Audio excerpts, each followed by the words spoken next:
शाम को जब दीनानाथ ने घर में आकर गौरी से कहा कि मुझे एक कार्यालय में 50 रुपए की नौकरी मिल गई है, तो गौरी खिल उठी। देवताओं में उसकी आस्था और भी दृढ़ हो गई। इधर 1 साल से बुरा हाल था, न कोई रोजी न रोजगार। घर में जो थोड़े बहुत गहने थे वह बिक चुके थे। मकान का किराया सिर पर चढ़ा हुआ था। जिन मित्रों से कर्ज मिल सकता था सबसे ले चुके थे। साल भर का बच्चा दूध के लिए बिलक रहा था।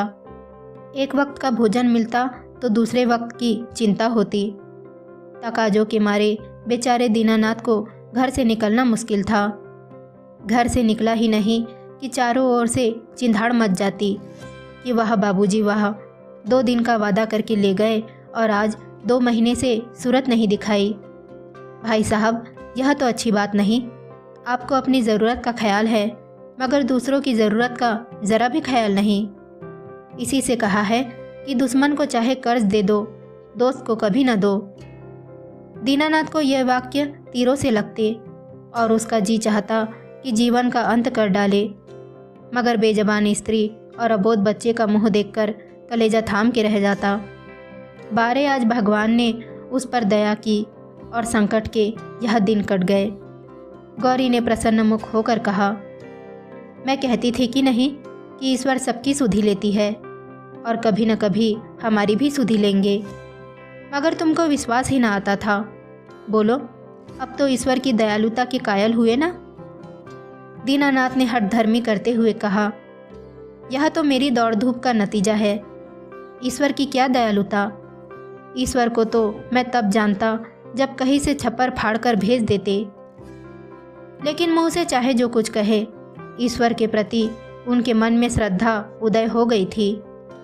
दीनानाथ का स्वामी बड़ा ही रूखा आदमी था और काम में बड़ा चुस्त।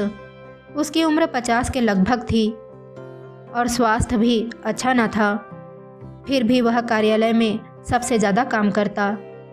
मजाल न थी कि कोई आदमी 1 मिनट की भी देर करे या 1 मिनट भी समय के पहले चला जाए। बीच में 15 मिनट की छुट्टी मिलती तो थी, उसमें जिसका जी चाहे पान खा ले या सिगरेट पी ले या जलपान कर ले। इसके अलावा 1 मिनट का अवकाश न मिलता था। वेतन पहली तारीख को मिल जाता था।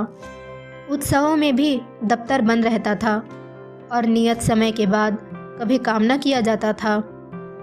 सभी कर्मचारियों को बोनस मिलता था और प्रोविडेंट फंड की भी सुविधा थी। फिर भी कोई आदमी खुश न था। काम या समय की पाबंदी की किसी को शिकायत न थी। शिकायत थी तो केवल स्वामी के शुष्क व्यवहार की। कितना ही जी लगाकर काम करो, कितना ही प्राण दे दो, पर उसके बदले धन्यवाद का एक शब्द भी न मिलता था। कर्मचारियों में और कोई संतुष्ट हो या न हो, दीनानाथ को स्वामी से कोई शिकायत न थी। वह घुड़कियाँ और फटकार पाकर भी शायद उतने ही परिश्रम से काम करता था। साल भर में उसने कर्ज चुका दिए और कुछ संचय भी कर लिया। वह उन लोगों में था जो थोड़े में भी संतुष्ट रह सकते हैं अगर नियमित रूप से मिलता जाए तो। 1 रुपया भी किसी खास कार्य में खर्च करना पड़ता तो दंपत्ति में घंटों सलाह होती और बड़े झाँव के बाद कहीं मंजूरी मिलती। बिल गौरी की तरफ से अगर पेश होता तो दीनानाथ विरोध में खड़ा होता और दीनानाथ की तरफ से पेश होता तो गौरी उसकी कड़ी आलोचना करती। बिल को पास करा लेना प्रस्तावक की जोरदार वकालत और मुनहसर था। सर्टिफाई करने वाला कोई तीसरी शक्ति तो वहाँ न थी, वे दोनों ही थे और दीनानाथ अब पक्का आस्तिक हो गया था। ईश्वर की दया या न्याय में अब उसे कोई शंका न थी। नित्य संध्या करता और नियमित रूप से गीता का पाठ करता। एक दिन उसके एक नास्तिक मित्र ने जब ईश्वर की निंदा की तो उसने कहा कि भाई, इसका तो आज तक निश्चय नहीं हो सका कि ईश्वर है या नहीं। दोनों पक्षों के पास लोहे की सी दलीलें मौजूद थी, लेकिन मेरे विचार में नास्तिक रहने से आस्तिक रहना कहीं अच्छा है। अगर ईश्वर की सत्ता है तब तो नास्तिकों को नरक के सिवा कहीं ठिकाना नहीं, लेकिन आस्तिक के दोनों हाथों में लड्डू है। ईश्वर है तो पूछना ही क्या, नहीं है तब भी क्या बिगड़ता है। 2-4 मिनट का समय ही तो जाता है, और क्या। नास्तिक मित्र इस दो रुखी बात पर मुंह बिचका कर चल दिए। एक दिन जब दीनानाथ शाम को दफ्तर से चलने लगे तो स्वामी ने उन्हें अपने कमरे में बुलावा भेजा और बड़ी खातिर से उसे कुर्सी पर बैठाकर बोला, तुम्हें यहाँ काम करते कितने दिन हुए? साल भर तो हुआ ही होगा। दीनानाथ ने नम्रता से कहा, जी हाँ, 13वां महीना चल रहा है। अरे आराम से बैठो, इस वक्त घर जाकर जलपान करते हो? जी नहीं, मैं जलपान का आदी नहीं। अरे पान वान तो खाते ही होंगे, जवान आदमी होकर अभी से इतना संयम। यह कहकर उसने घंटी बजाई और अर्दली से पान और कुछ मिठाइयाँ लाने को कहा। दीनानाथ को शंका हो रही थी कि आज इतनी खातिरदारी क्यों हो रही है। कहाँ तो सलाम भी नहीं लेते थे और आज मिठाई और पान सभी कुछ मंगाया जा रहा है। मालूम होता है मेरे काम से खुश हो गए हैं। इस ख्याल से उसे कुछ आत्मविश्वास हुआ और ईश्वर की याद आ गई। अवश्य परमात्मा सर्वदर्शी और न्यायकारी है, नहीं तो मुझे कौन पूछता। अर्दली मिठाई और पान लाया। दीनानाथ आग्रह से विवश होकर मिठाई खाने लगा। स्वामी ने मुस्कुराते हुए कहा, तुमने मुझे बहुत रूखा पाया होगा। बात यह है कि हमारे यहाँ अभी तक लोगों को अपनी जिम्मेदारी का इतना कम ज्ञान है कि अफसर जरा भी नरम पड़ जाए तो लोग उसकी शराफत का अनुचित लाभ उठाने लगते हैं और काम खराब होने लगता है। हाँ, कुछ ऐसे भाग्यशाली तो है जो नौकरों से हिल मिल कर रहते हैं, उनसे हंसते हैं, बोलते भी हैं, फिर भी नौकर नहीं बिगड़ते, बल्कि और भी दिल लगाकर काम करते रहते हैं। मुझ में वह कला नहीं है, इसीलिए मैं अपने आदमियों से कुछ अलग अलग रहना ही अच्छा समझता हूँ और अब तक मुझे इस नीति से कोई हानि भी नहीं हुई। लेकिन मैं आदमियों का रंग ढंग देखता रहता हूँ और सबको परखता रहता हूँ। मैंने तुम्हारे विषय में जो मत स्थित किया है वह यह है कि तुम वफादार हो और मैं तुम्हारे ऊपर विश्वास कर सकता हूँ। इसीलिए मैं तुम्हें ज़्यादा जिम्मेदारी का काम देना चाहता हूँ, जहाँ तुम्हें खुद बहुत कम काम करना पड़ेगा, केवल निगरानी करनी पड़ेगी। तुम्हारे वेतन में 50 रुपये की और तरक्की हो जाएगी। मुझे विश्वास है तुमने अब तक जितनी तनदेही से काम किया है उससे भी ज़्यादा तनदेही से आगे करोगे। दीनानाथ की आंखों में आंसू भर आए और कंठ की मिठाई कुछ नमकीन हो गई। जी में आया कि स्वामी के चरणों पर सिर रख दे और कहे कि आपकी सेवा के लिए मेरी जान हाजिर है। आपने मेरा जो सम्मान बढ़ाया है मैं उसे निभाने में कोई कसर नहीं रखूँगा। लेकिन स्वर काँप रहा था और वह केवल कृतज्ञता भरी आंखों से देख कर रह गया। सेठ जी ने एक मोटा सा लेजर निकालते हुए कहा, मैं एक ऐसे काम में तुम्हारी मदद चाहता हूँ जिस पर इस कार्यालय का सारा भविष्य टिका हुआ है। इतने आदमियों में मैंने केवल तुम्ही को विश्वास योग्य समझा है और मुझे आशा है कि तुम मुझे निराश न करोगे। यह पिछले साल का लेजर है और इसमें कुछ ऐसी रकमें दर्ज हो गई है जिसके अनुसार कंपनी को कई हजार लाभ होता है। लेकिन तुम जानते तो हो हम कई महीनों से घाटे पर काम कर रहे हैं। जिस क्लर्क ने यह लेजर लिखा था उसकी लिखावट तुम्हारी लिखावट से बिल्कुल मिलती है। अगर दोनों लिखावटें आमने सामने रख दी जाए तो किसी विशेषज्ञ को भी उसमें भेद करना कठिन हो जाएगा। मैं चाहता हूँ कि तुम लेजर में एक पृष्ठ फिर से लिख कर जोड़ दो और उसी नंबर का पृष्ठ उसमें से निकाल लो। मैंने पृष्ठ का नंबर छपा लिया है, एक दफ्तरी भी ठीक कर लिया है जो रात भर में लेजर की जीलबंदी कर देगा, किसी को पता तक न चलेगा। ज़रूरत सिर्फ यह है कि तुम अपनी कलम से उस पृष्ठ की नकल कर दो। दीनानाथ ने शंका की, जब उस पृष्ठ की नकल ही करनी है तो उसे निकालने की क्या ज़रूरत है? सेठ जी हंसे, तो क्या तुम समझते हो उस पृष्ठ की हूबहू नकल करनी होगी? मैं कुछ रकमों में परिवर्तन कर दूंगा। मैं तुम्हें विश्वास दिलाता हूँ कि मैं केवल कार्यालय की भलाई के ख्याल से यह कार्रवाई कर रहा हूँ। अगर यह रद्दोबदल न किया गया तो कार्यालय के 100 आदमियों की जीविका में बाधा पड़ जाएगी। इसमें कुछ सोच विचार करने की ज़रूरत ही नहीं, केवल आधे घंटे का काम है। तुम बहुत तेज लिखते हो। कठिन समस्या थी। स्पष्ट था कि उसे जाल बनाने को कहा जा रहा था। उसके पास इस रहस्य का पता लगाने का कोई साधन न था कि सेठ जी जो कुछ कह रहे हैं वह स्वार्थवश होकर या कार्यालय की रक्षा के लिए। लेकिन किसी भी दशा में यह जाल है, घोर जाल। क्या वह अपनी आत्मा की हत्या करेगा? नहीं, किसी तरह नहीं। उसने डरते डरते कहा, मुझे आप क्षमा करें, मैं यह काम न कर सकूंगा। सेठ जी ने उसे अविचलित मुस्कान के साथ पूछा, क्यों? इसलिए कि यह सरासर जाल है। जाल किसे कहते हैं? किसी हिसाब में उलटफेर करना जाल है। लेकिन उस उलटफेर से 100 आदमियों की जीविका बनी है, तो इस दशा में वह भी जाल है। कंपनी की असली हालत कुछ और है और कागजी हालत कुछ और।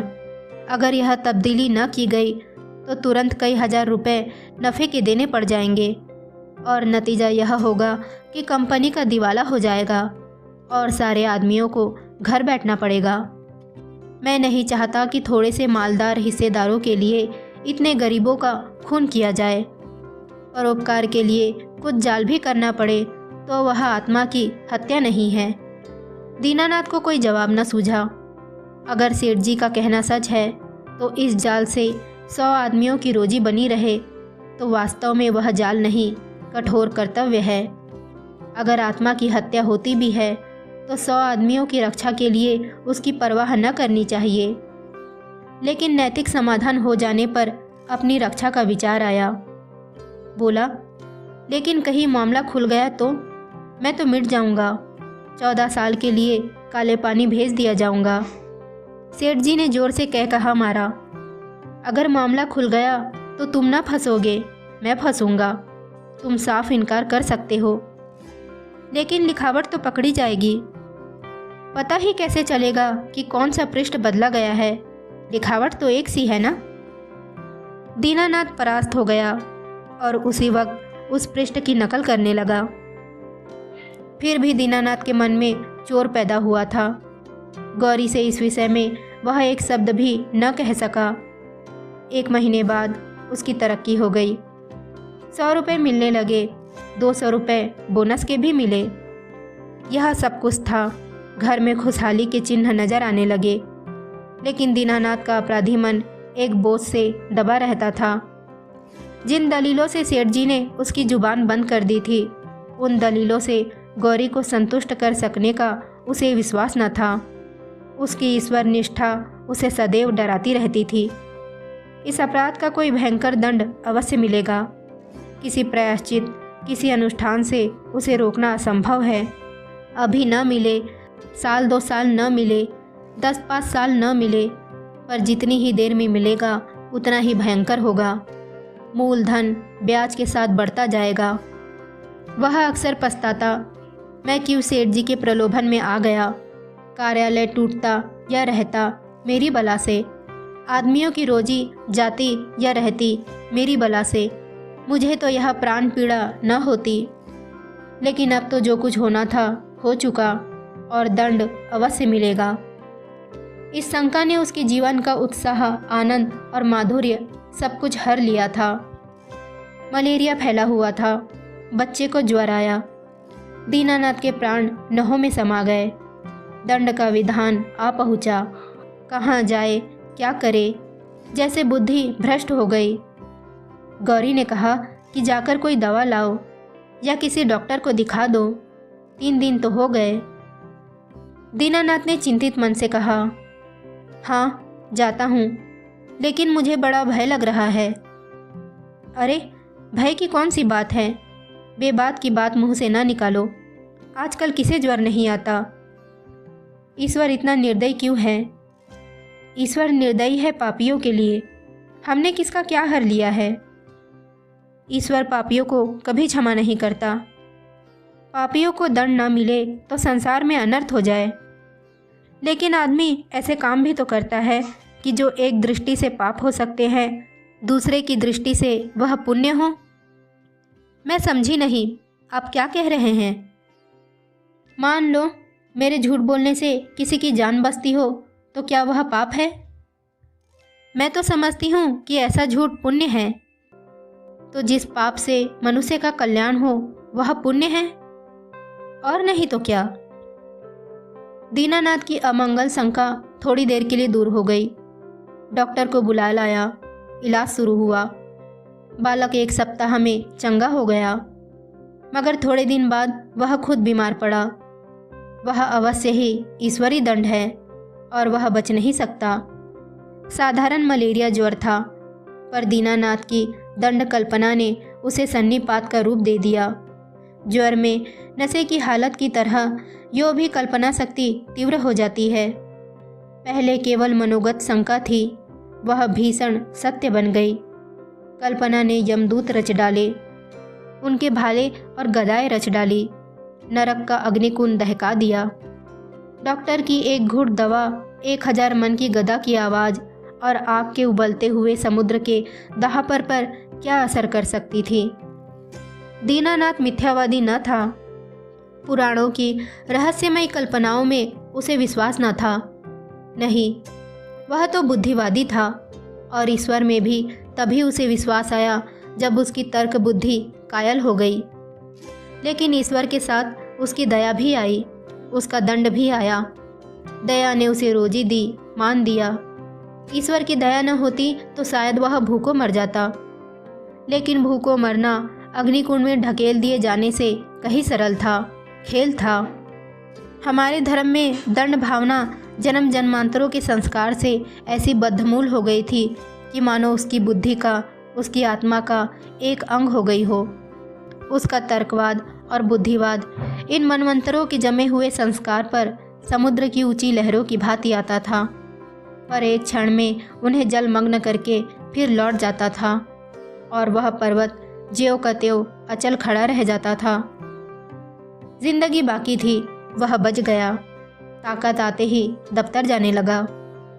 एक दिन गौरी बोली कि जिन दिनों तुम बीमार थे, एक दिन तुम्हारी हालत बहुत नाजुक हो गई थी, तो मैंने भगवान से कहा था कि यह अच्छे हो जाएंगे तो 50 ब्राह्मणों को भोजन कराऊंगी। दूसरे ही दिन से तुम्हारी हालत सुधरने लगी। ईश्वर ने मेरी विनती सुन ली। उसकी दया न हो जाती तो मुझे कहीं भीख मांगे न मिलती। तुम आज बाजार से सामान ले आओ तो मनौती पूरी कर दूं। 50 ब्राह्मण नेवते जाएंगे तो 100 अवश्य आएंगे। 50 कंगले भी समझ लो, और मित्रों में 20-50 निकल ही आएंगे। 200 आदमियों का डौल है। मैं सामग्रियों की सूची लिख देती हूँ। दीनानाथ ने माथा सिकोड़ कर कहा, तुम समझती हो मैं भगवान की दया से अच्छा हुआ? और नहीं तो क्या, कैसे अच्छे हुए? अच्छा हुआ इसलिए क्योंकि जिंदगी बाकी थी। ऐसी बातें ना करो, मनौती पूरी करनी होगी। कभी नहीं, मैं भगवान को दयालु नहीं समझता। और क्या भगवान निर्दयी है? उनसे बड़ा निर्दयी कोई संसार में ना होगा, जो अपने रचे हुए खिलौनों को उनकी भूलों और बेवकूफ़ियों की सज़ा अग्निकुंड में ढकेल कर दे। वह भगवान दयालु नहीं हो सकता। भगवान जितना दयालु है उससे असंख्य गुणा निर्दयी है, और ऐसे भगवान की कल्पना से मुझे घृणा होती है। प्रेम सबसे बड़ी शक्ति कही गई है। विचारवानों ने प्रेम को ही जीवन की और संसार की सबसे बड़ी विभूति मानी है। व्यवहार में न सही, आदर्श में प्रेम ही हमारे जीवन का सत्य है। मगर तुम्हारा ईश्वर तो दंड भय से सृष्टि का संचालन करता है, फिर उसमें और मनुष्य में क्या फ़र्क है? ऐसे ईश्वर की उपासना मैं नहीं करना चाहता, नहीं कर सकता। जो मोटे हैं उनके लिए ईश्वर दयालु होगा, क्योंकि वे दुनिया को लूटते हैं। हम जैसे को तो ईश्वर की दया कहीं नज़र नहीं आती। हाँ, भय पग पग पर खड़ा घूरा करता है। यह मत करो नहीं तो ईश्वर दंड देगा, वह मत करो नहीं तो ईश्वर दंड देगा। प्रेम से शासन करना मानवता है, आतंक से शासन करना बर्बरता है। आतंकवादी ईश्वर से तो ईश्वर का न रहना ही अच्छा है। उसे हृदय से निकालकर मैं उसकी दया और दंड दोनों से मुक्त हो जाना चाहता हूँ। एक कठोर दंड बरसों के प्रेम को मिट्टी में मिला देता है। मैं तुम्हारे ऊपर बराबर जान देता रहता हूँ, लेकिन किसी दिन डंडा लेकर पीट चलूँ तो तुम मेरी सूरत न देखोगी। ऐसे आतंकमय और दंडमय जीवन के लिए मैं ईश्वर का एहसान नहीं लेना चाहता। बासी भात में खुदा के साजे की मुझे ज़रूरत नहीं। देखो, अगर तुमने भोज ओज पर जोर दिया तो मैं जहर खा लूँगा। गौरी उसके मुंह की ओर भय के नेत्रों से ताकती रह गई।